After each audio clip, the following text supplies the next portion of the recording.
The cases were for libel. All right. Can you please tell us whether or not, and when, if any, a decision was rendered in these cases? A decision was rendered on September 5, 2001, sir. How many decisions were rendered? Because you told me earlier there were 2 cases. Only one decision, sir, because the 2 cases were consolidated. Does that mean that they were heard jointly? Yes, sir. All right. Now, what was the decision of the... Do you have a copy of that decision with you? Yes, sir. Your Honor, the decision has been previously marked. Right? Your Honor, please, we would like to manifest that the defense has already caused the marking of the same exhibit, and this is Exhibit 176 for the defense. All right. Noted. All right. Can you tell us, Madam Witness, what does the dispositive portion of the decision state? Can you please attest to the outcome of the decision?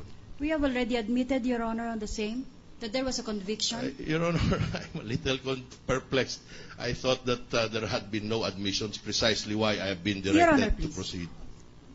We have made several stipulations already on the matters. Now, perhaps counsel here would be able to propound questions on those matters, which we have not stipulated upon. I said, disregard the stipulation, let it be... We will submit, Your Honor. Direct the questions and subject to the objections of the prosecution. Thank you, Your Honor. May I just therefore request that the clerk of court, who is here to certify the decision and to attest to its authenticity anyway, read the dispositive portion for the benefit of the record and all concerned. Proceed. The witness may read the dispositive portion of the decision.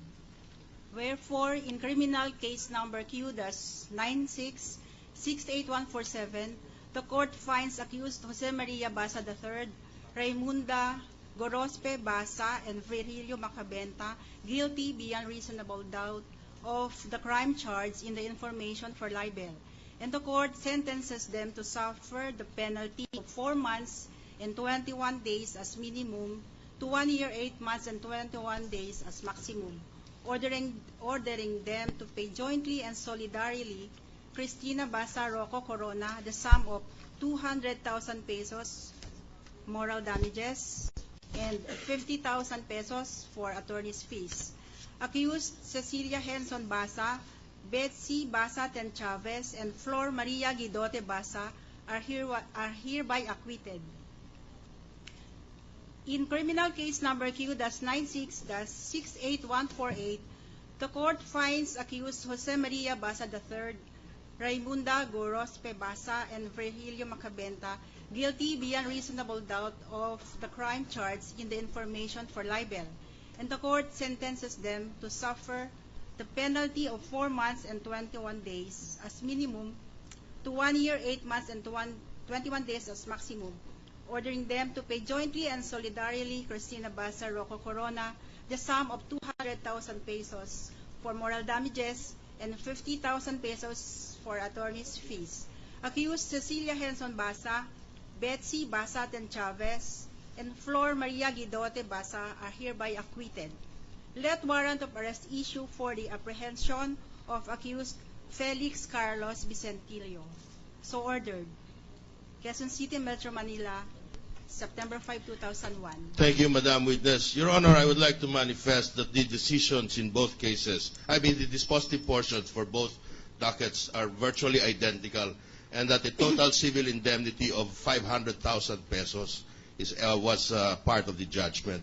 Now, you mentioned... Wait a minute. Yes, Your Honor. I only heard 200,000 plus 20,000 and 200,000 plus 50,000. Why 500?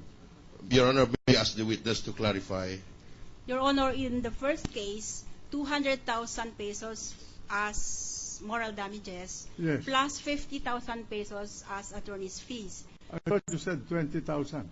200,000, Your Honor. No, the attorney's fees, 50,000. 50,000, sir. In the Your first Honor. case? Yes, sir. And that's also true in the second case? Yes, Your All Honor. right, I stand corrected.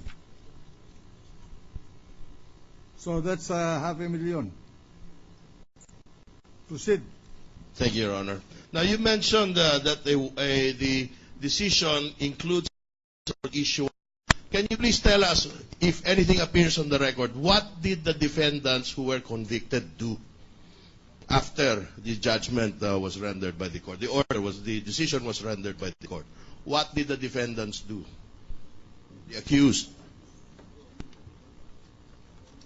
Actually, sir, they did not appear in the promulgation of judgment. All right. What else did they do? Was there anything else they did? They filed a motion for reconsideration. They filed a motion for reconsideration, and if I recall correctly, that was dated September 2, 2002. Am I correct? No, sir.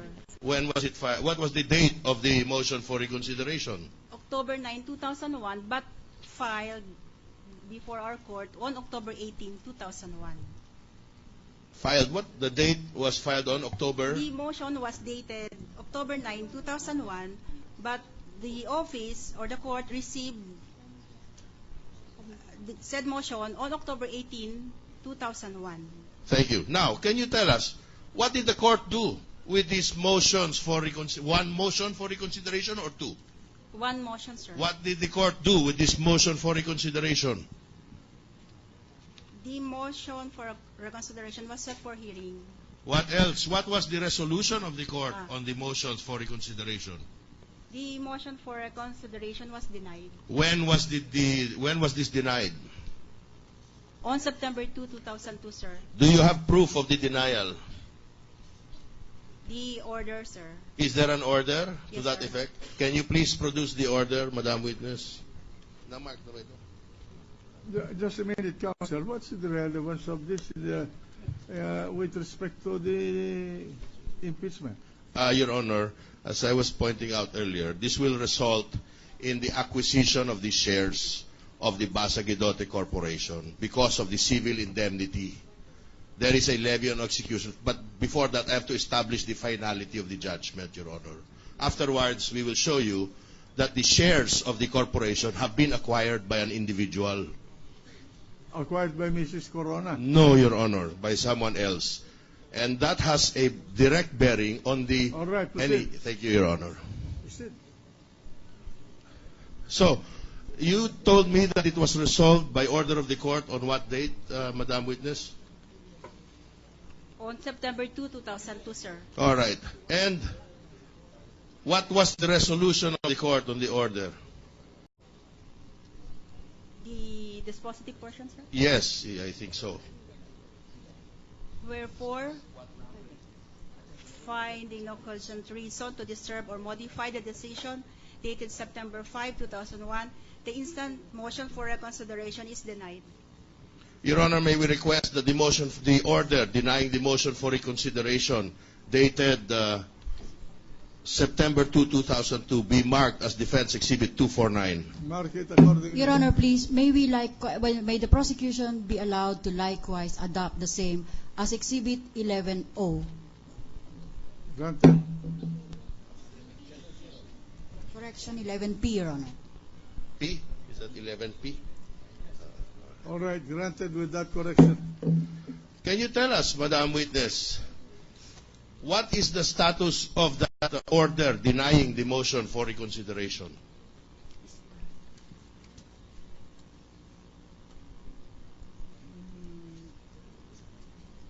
Sir, status Yes, what is the status? of the order denying the motion. Yes, of the for- denial. What happened after the denial? The prosecution filed a motion for issuance of a writ of execution. Sir. Did the accused file anything? No, sir. Did the accused oppose? No, sir.